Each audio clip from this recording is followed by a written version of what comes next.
My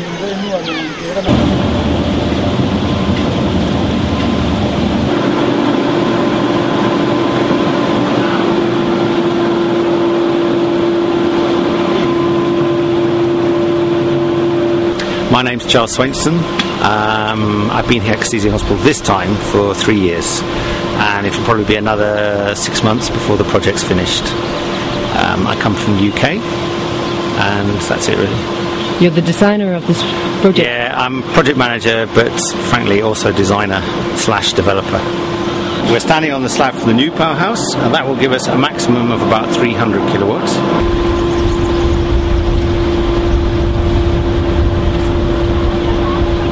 From the top of the water to the bottom is 39 metres. The pipe is now here. It's steel, 8mm thick steel, and is designed to last for at least 50 years, if not more.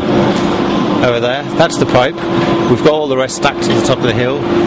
We join them together with mechanical couplings, not welding, because it's a lot easier. We'll stack them up from here right up to the top, and the water is contained in the pipe, and that's what gives you your pressure, which gives you your power.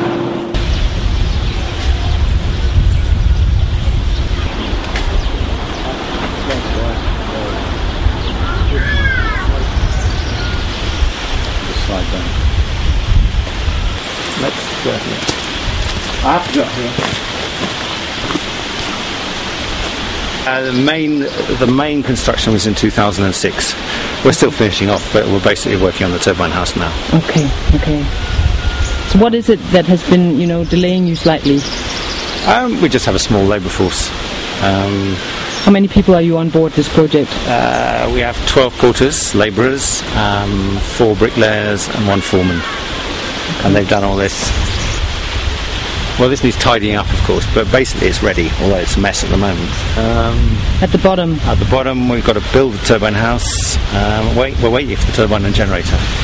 So this is taking in triple as much water as the other one, or? Well, what are we on this? This is, 4 times actually. 4 times as much water in the new one? Okay. We use local technology. Okay. So, we did have an offer from a South African firm for all the sluice gates and control gates, and they're very good quality, there's no question about that. But it costs a lot of money relative to what it could have been if we made it locally. This was manufactured in Kampala using local engineering firms. That was the only slightly tricky bit. And it works fine, as you can see. It doesn't leak. The wood gate, this is wood, this is hardwood gate covered in bitumen. It's got a lifetime of about 25 years. Costs about £100 to replace. There you go. So go local where you can. Do you think that will improve on the sustainability? Yeah, it's certainly cheaper, and it is sustainable because, of course, you can repair it locally. This whole project has used manual labour. We've had virtually no machinery. So all this excavation has been done by hand, man with pickaxes and spades. And currently, I am standing in the hill, as it was before we started work on this project. 100 metres. 100 metres? Yeah. Through rock and hill? That's right.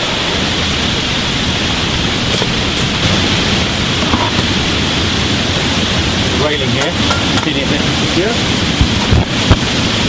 My advice is, if you fall in, stand up. Okay. Your head will come just above the water. Okay.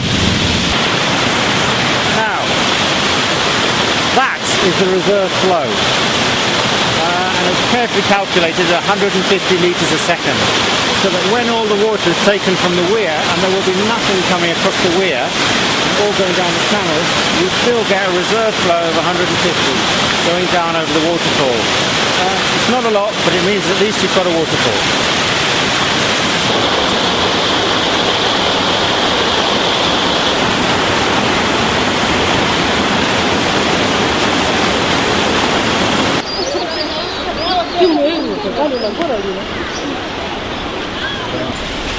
Now you can see these poles here. They're bringing power up from the power station at the bottom of the hill, going up over the road, over the hill, and they'll be going to Upper Kisiizi, which is a trading centre, as we call them, about 1.5 kilometres away. So that's one consumption source. Then down at the bottom of the hill, looking that way up what is the valley, the power lines will stretch for about 5 kilometres to 2 trading centres, and that's the sum of the mini-grid. Okay. And how will you secure the power to the hospital if the load gets hard from the other end? We'll switch the others off. Easy. That's part of the clause? Yeah. Okay. Yes, we're trying to avoid it, but there might have to be load shedding eventually. Okay.